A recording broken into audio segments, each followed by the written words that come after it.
Maria, kahit hindi ko nakikita ang iyong bangis, ay nakikita ko pa rin ito sa mga ulap sa mga bansang aking nararating. Kung ganoon at hindi na kita mapipigilan, mahal ko, mag-iingat. Nagkakamali ka ata, binata. Ang kanyang katawang nanghihina sa pagkakapigit at pag-iisip. Buenos dias, Isabel. Kamusta naman kayo nang iniirog mo, Maria Clara? At kung ako'y patulan nila? Tila isang pagmamalabis ang inyong mga pahayag. Nasaan na kayo? Huwag na kayo magtago sa nanay! Huwag mo akong iwan! Ikaw ang ina at asawa, ngunit masasama ang iyong anak, katulad ng kanilang ama. Kaya lamang ang inalaman mo. Walang ina talaga yung mga gwardiya sibil na yan. Uy! Akala mo ba hindi namin narinig? Ang Espanya ay may malasakit sa Pilipinas. Tila isang pagmamalabis ang inyong mga pahayag. Sa katunayan, ay ang bayan ay hindi dumaraing. Si Maria Clara ba yun?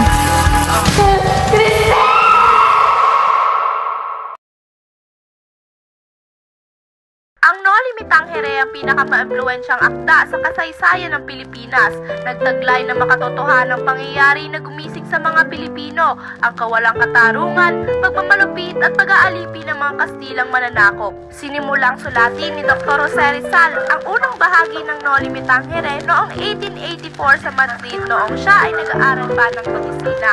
Nang makatapos ng pag-aaral, nagtungo siya sa Paris at doon ipinagpatuloy ang pagsusulat nito.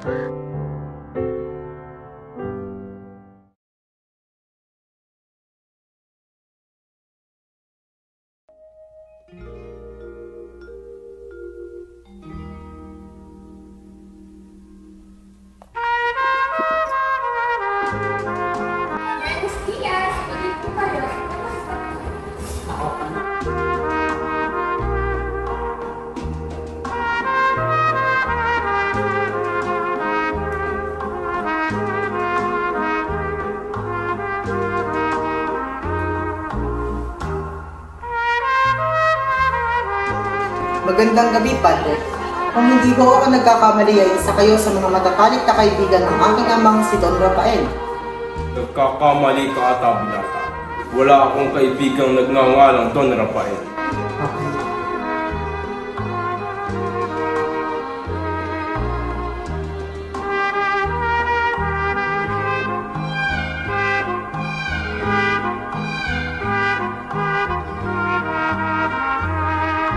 Buenos dias, Isabel. Masa lang yung marikit na unika iha? Buenos dias, Danya. Mag-intay lang po kayo at ipapatawag ko sa kumbento si Maria Clara.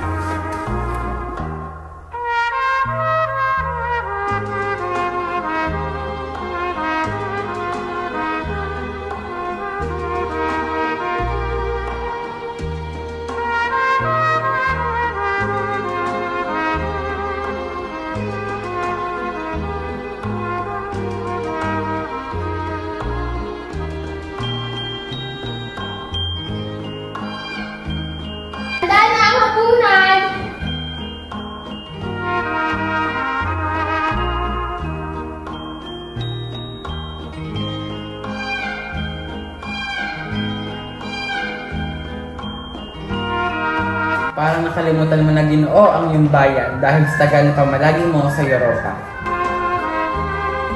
Aling bansa sa Europa ang inyong naibigan? Kahit aling malayang bansa sa Europa. Ngunit una sa lahat ay ang Espanya, na siya pong pangalawang inang bayan. Ano naman po yung pinakamahalagang bagay na naging katangi-tangi sa pamumuhay, sa pananampalataya at sa lahat na? Bago ko pumunta sa isang bayan ay pinag-aaralan ko muna ang kasaysayan nito at pagkatapos ay wala na katangian ang bawat makita ko. Ngunit isa lamang ang matitiyak na ang kasaganahan o kadahupan ng isang bayan ay nababatay sa kalayaan nitong tinatagpo. Ayan lamang ang inalaman mo. Lahat ng bata sa paaralan ay alam iyan. Nakita niyo na iyan, ang kasamang dulot ng pag-aaral sa Europa. Nagiging mapagmataas. Dapat ay pagbawlan ng gobyerno ayan. Mga Ginoo, walang dapat ipagtaka sa sinabi ng ating dating pura. Ipinagunita nito ang aking kabataan. Salamat at binuhay nila ang nakaraang pinagsalin nila ng aking ama sa maralitang hapag. Mga Ginoo, ipagpatawad niyo ang aking pag-alis.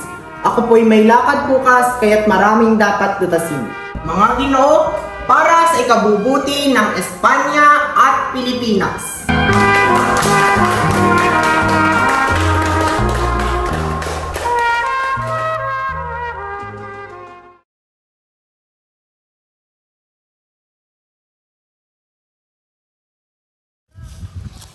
Buenos dias, Ginoo. Teniente, ba't po kayo napaparito? Inutusan po ba kayo ng mga praile na ako'y dakipin? Hindi po iyon ang aking intensyon. Ngunit binata, mag-iingat po kayo kay Padre Damaso.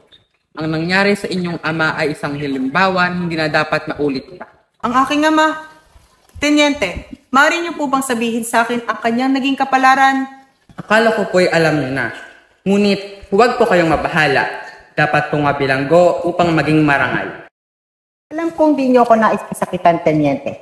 Ngunit, maaari niyo bang sabihin sa akin ang naging kadahilanan ng pagkabilanggo ng aking ama? Sa aking pagkakatanda, isang araw, may artilyerong natutulog sa tabi ng isang puno at tinukso ito ng mga bata.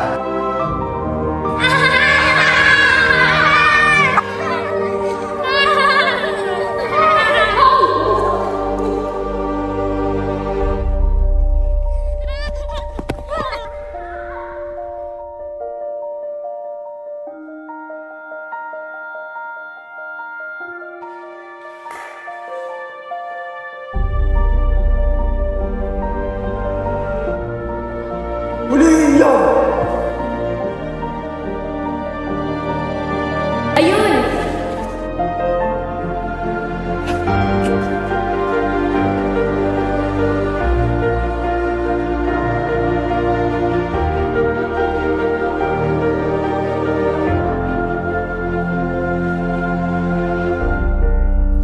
siya ay malapit ng makalaya. Ang kanyang katawang nanghihina sa pagkakapiit at pag-iisip ay naging sanhi ng kanyang pagkakasakit. Nang tanging lunas ay kamatayan. Siya, ako'y babalik na ako'y may gagawin pa.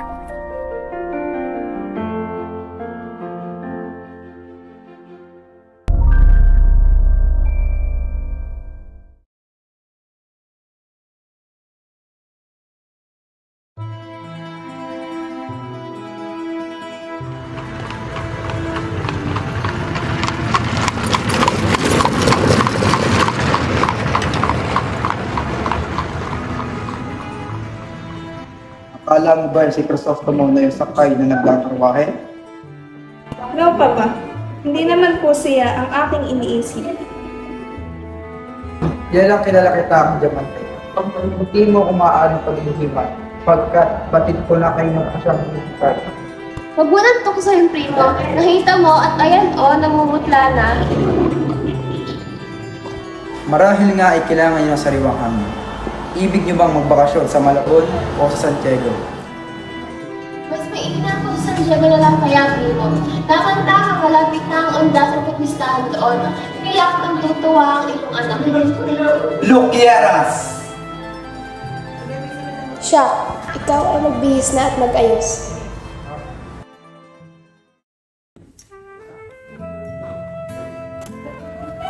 Buenos dias, hijo. Cuesta. Mabuti. Kapitan, maaari ko po bang malaman kung nasan si Maria Clara? Oo. Saglit, nagbibihis lamang. Buenos dias, Tia Isabel. Buenos dias, Nico. Lalabas na si Maria Clara.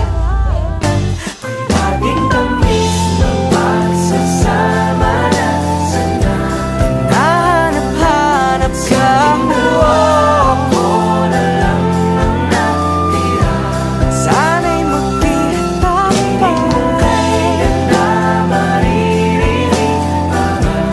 Ang tahaking mag-isa. Kahit wala ka na.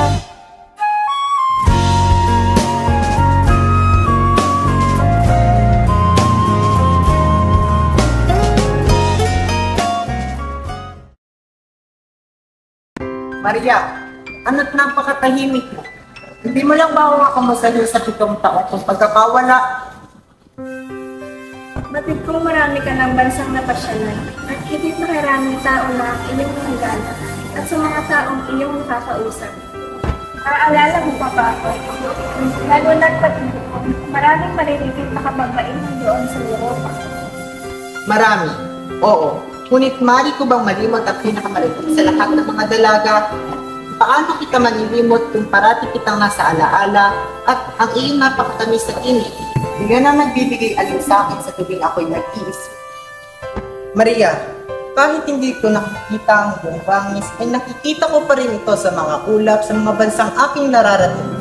Baka ako pa nga sinta ang iyong nalimutan. Parati ka nga sa isipan ko, Carlo. Kahit na palagi sinasabi ng ito, kasalanan daw ako sa kasalita. Ngunit batid lamang niya, makailang ulit ko na niya masama sa aking bilang. Ang sa gayon, ay maramdaman ko, kailan pa hindi ko ako nilimot.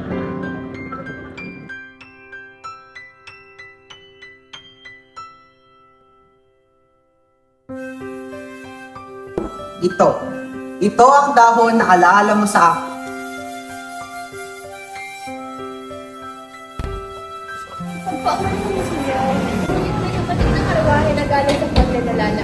Naroon daw at nag-iintay. Oo nga't naalala ko. Nang dahil sa iyo ay nakalimutan ko at mayroon pala akong pananagutan. Maria, kailangan ko pumunta sa aking bayan ngayon. Kailangan kong puntahan ang lalawin ng aking bakit. Buhay ko siyang iniwan at gusto ko siyang makita kahit yumaon. Kung ganoon at hindi na kita mapipigilan, mahal ko, mag-iingat ka. Magpapaalam na po ako, Tia. Bueno, kasamahan na kita sa labas.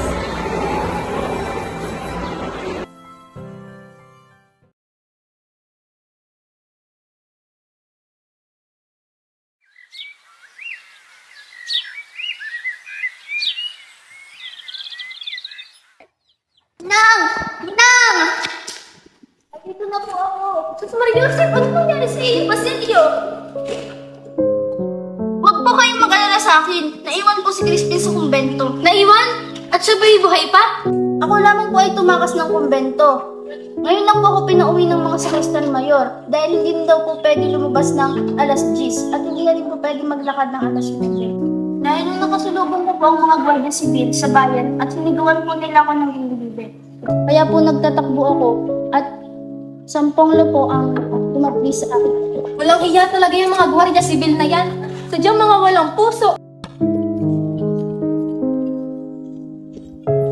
Gamitin muna kita. Inay, may pagkain pa po ba? Nagugutom na po kasi ako. Ako, pasensya na anak.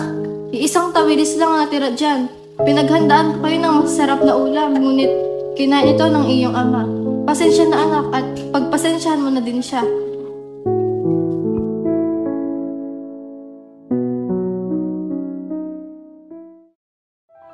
Ang mahabaging Panginoon, kawawa naman ang angsong anak. Hindi naman siya magnanakaw. Hayaan mo, bukas na bukas din ay kakausapin ko ang sakristan mayor. Matulog ka na muna.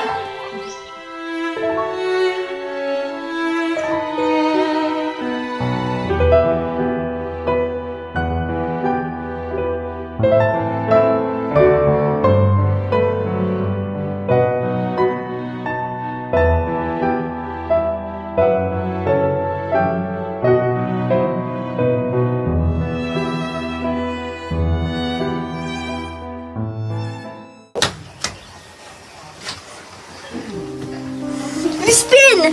O Basilio, napapaano ka? Naku inang, ayoko na po magsakristan. Susunduin ko na po si Crispin bukas at kukuhanin ko na po ang pagpulong sa ulo. Tahan na. Yan, bukas na bukas ay pupunta talaga ako sa simbahan. Halika nga dito.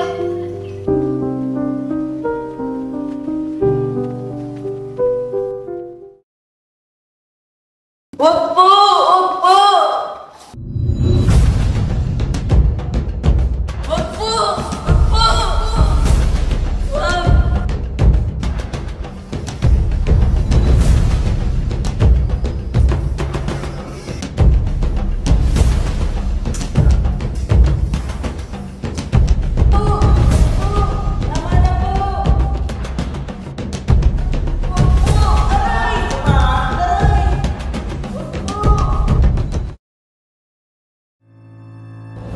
Ilabas mo na ang pera ang ninakaw mo.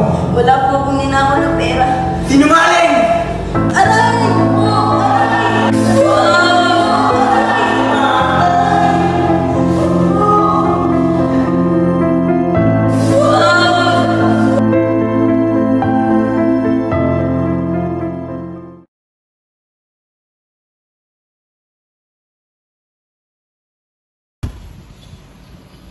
Tao po, magandang araw po.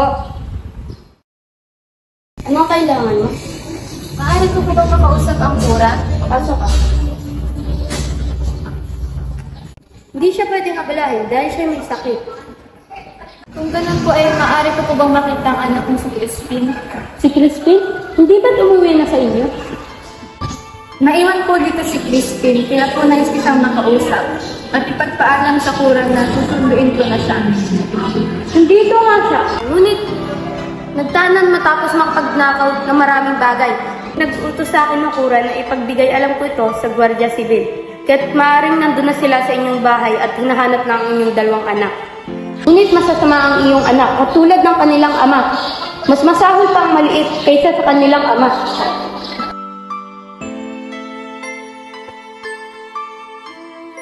Nakita ka ba?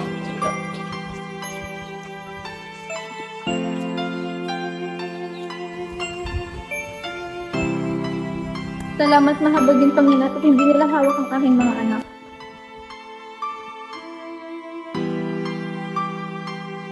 Ikaw ba ang ina na magnanakaw, ha?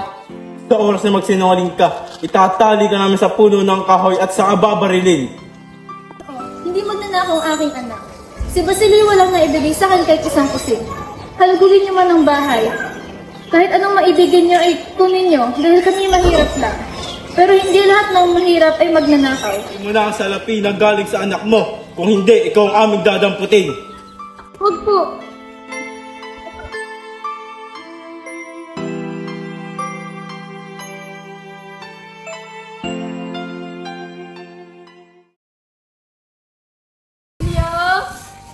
Basilia? Nasaan na kayo, Basilia? Nasaan na kayo, Basilia? Nandito na ang nanay, Basilia. Basilia?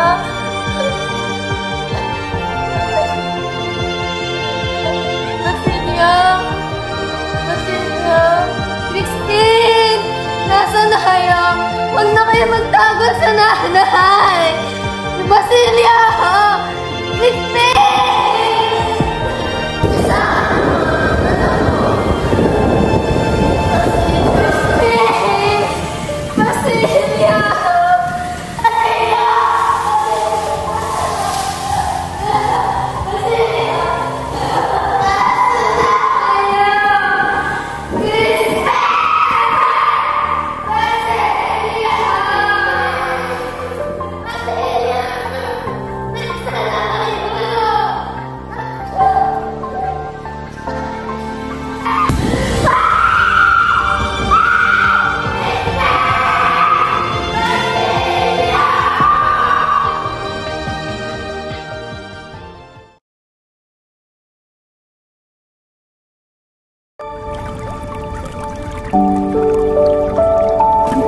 Mga amiga, meron na rin akong ginoong natitipuhan. Ngunit, hindi ko alam kung paano ipapahayag ang aking nararamdaman nang hindi ito kahiya-hiya. Tutulungan ka namin masagot ang iyong mga sarili. Si Victory. Alam niyo ba ito? Ang ama nito. Ito ang nagsisilbing tinig ng mga dalag. Bueno, kung hindi mo natitipuhan ang iyong manliligaw, maaari mong ipahayag sa kanya na siya'y walang pag-asa sa paraan na ito. Pagpaypay ka lamang ng mabagay upang maipahayag sa kanya na siya ay walang anumang halaga sa iyo nang hindi nakakasakit ng kanyang damdamin. Parang ganito. At kung nagugustuhan mo naman ng isang lalaki, agad mong bilisan ang iyong pagpaypay tuwing siya ay iyong kaharap. Ganito ba? Yan nga!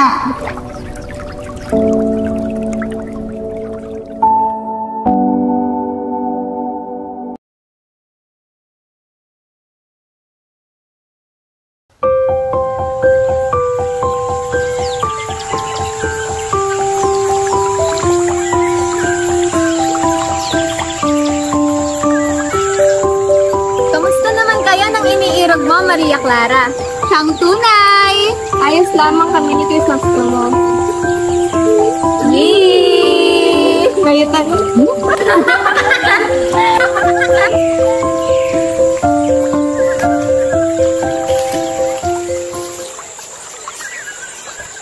Saan nanggagaling ang katuwa na yun?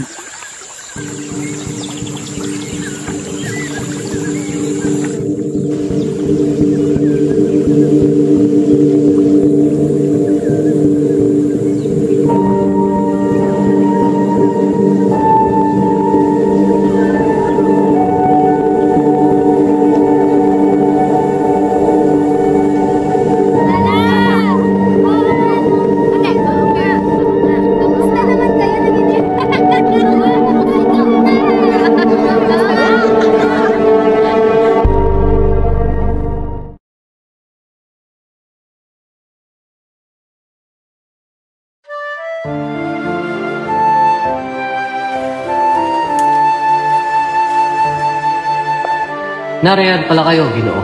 Halika, pumasok ka. Pasensya po, naabala ko pa ata kayo.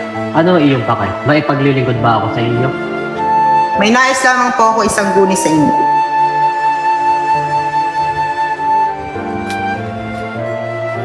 Kung hindi ho ako nagkakamali, ang sinusulat nyo ay hieroglipiko? Bakit ho ninyo naisipang isulat iyan? Hindi ako nagsusulat para sa inektro ito, kundi para sa hinaharap. Dahil sa panahong ito, ang mga Pilipino ay hindi ito pinapahalagahan. Mas masahol na ng malaman ng mga praile at susunugin pa ito. Dapat ang mga sumusunod na salinlahi ay naigit na matatalino. Kung ito ay sasayon sa atin nila, ay masasabing hindi pala lahat ng mga Pilipino ay natutulog sa mga panahon ng kanilang mga ninuno.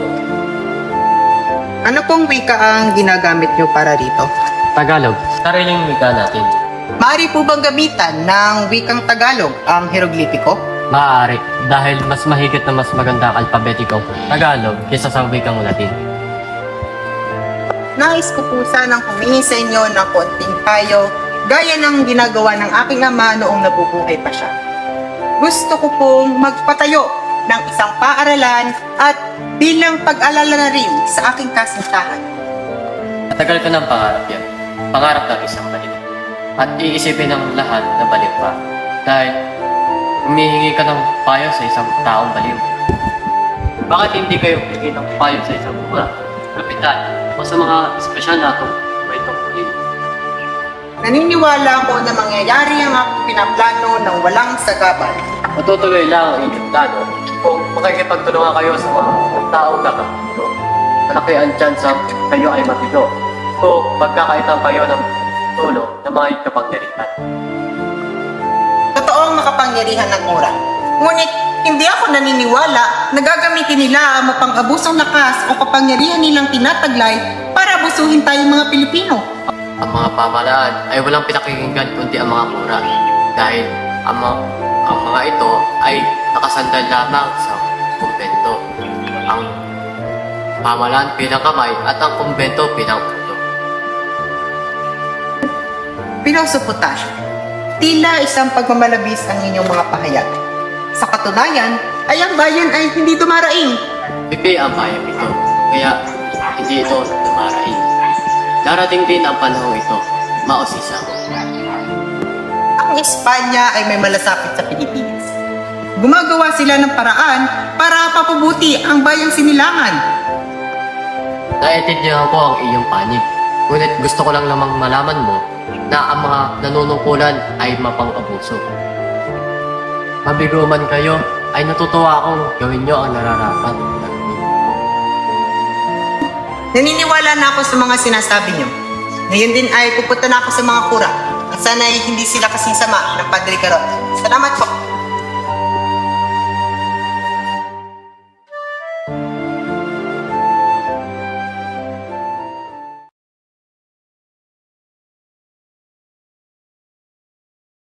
Napakapangit naman ang mga bahay ng mga imbigito. Bukod sa marumi, napakaingay pa. Hindi ko malaman kung paano sila nabubuhay dito. Sa bagay, kailangan nila maging Indio para malaman ito.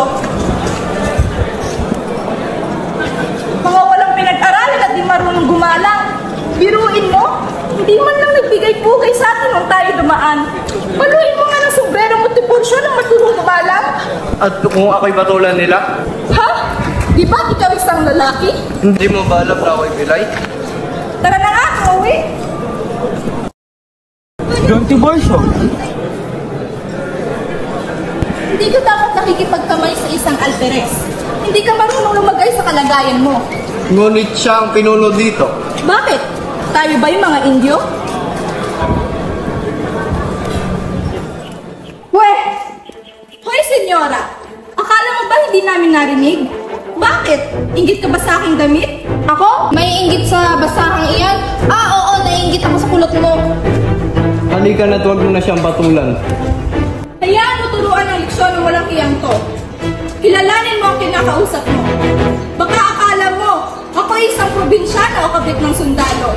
Sa aming bahay sa Maynila, hindi nakakapasok ang mga alferes. Hanggang pintuan lamang sila. Talaga ho?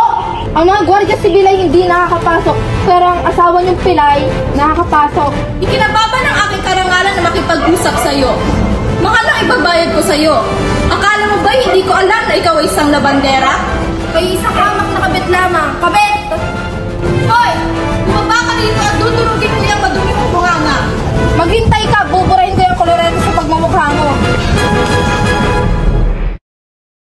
Huwag ka nga mangialam, matandang pilay. Ano sabi mo?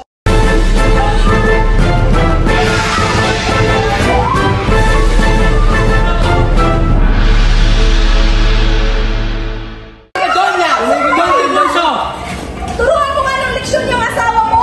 Kung gusto mo, ibili mo na rin ang bagong damit. Kaya ka, wala kaya! Tama na.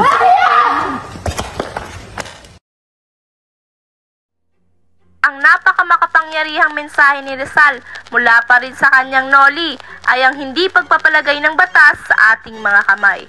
Para sa amin, ito ang mensaheng kumakatawan sa buong nobela.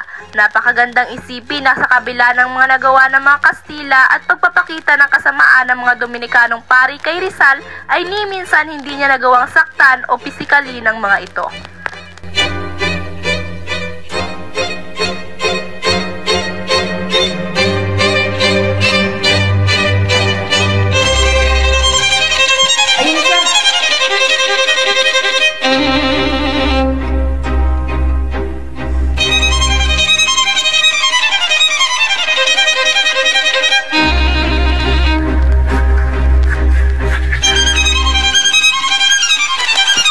Ayun! Katapusan mo na! Consumatum